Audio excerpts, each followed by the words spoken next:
Good evening, everybody. Distinguished delegates on the dais. As a matter of fact, it's a great honor to be a part of a panel headed by Professor Prem Bharat, an eminent teacher, director, and administrator from Learning Delhi University. Examination has its own importance. I think one hardly needs any, there is hardly any dispute on that. As a matter of fact, I would say that examination tests the effectiveness of the teaching learning process in the universities. Education basically has three components: curriculum or syllabi, teaching learning, and finally comes examination.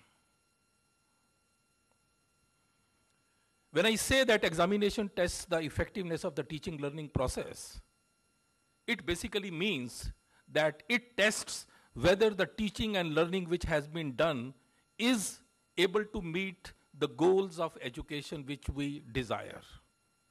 And that's going to be a very, very big challenge.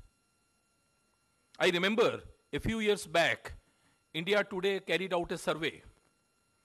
And in this survey, it was found, this survey was not only in India, but across the world.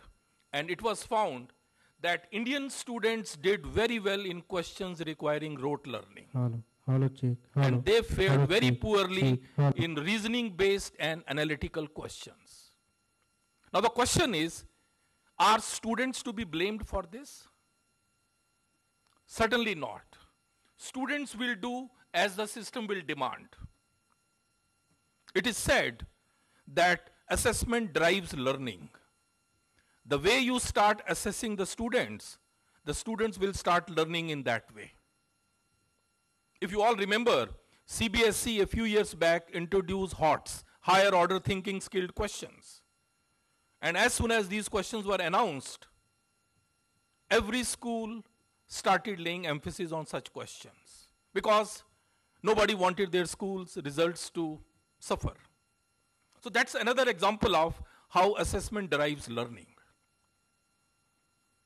In my opinion, by changing the examination system, by changing the nature of questions which we asked in examination, we can indirectly, in a cascading manner, influence the quality of teaching learning.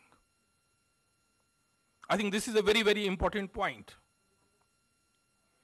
Whether the schools are laying emphasis on teaching or rote learning, or whether they are laying emphasis on thinking on the subject and hence creativity, all those things can certainly be tested by setting a particular type of question paper. As Professor Bharat already pointed out, quality of question paper is going to play a very, very important role. Therefore, I personally feel, from my experience, that setting a good question paper is going to be a very, very big challenge. First of all, it should test the genuine comprehension of the subject. It should not merely be based on fact-finding, things, rote memory. It should test creativity, whether the system has encouraged in-the-box and out-of-the-box thinking. And after all, more important than all this is, any examination paper should be able to differentiate between different calibers of the students.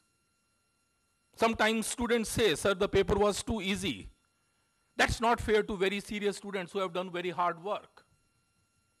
So it should be able to differentiate between the competencies of the students, those who have really worked hard. And recently in Delhi University, we started online examination for the first time.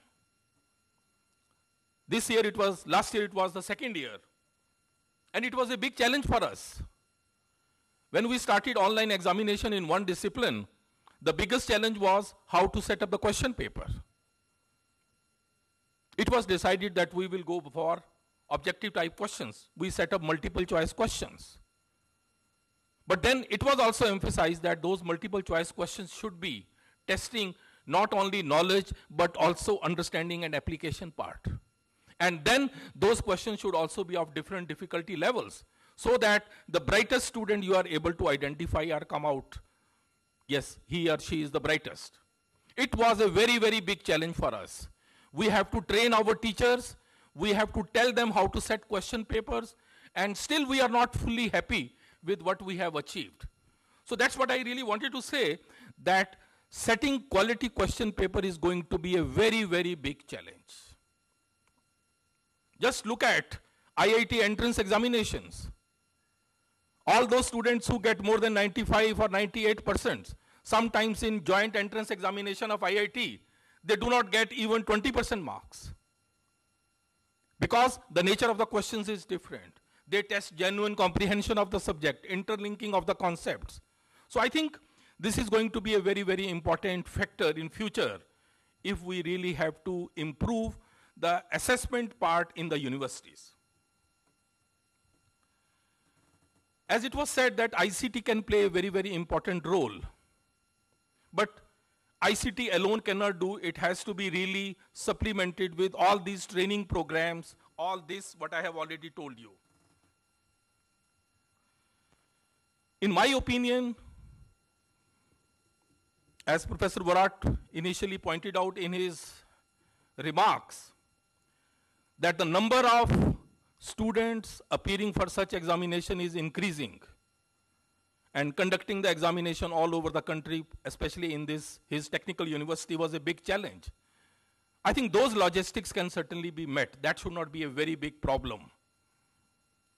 But to achieve this online or ICT-enabled examination is going to be a very, very big challenge. That's what I personally feel. And these are my views on this issue. Thank you very much.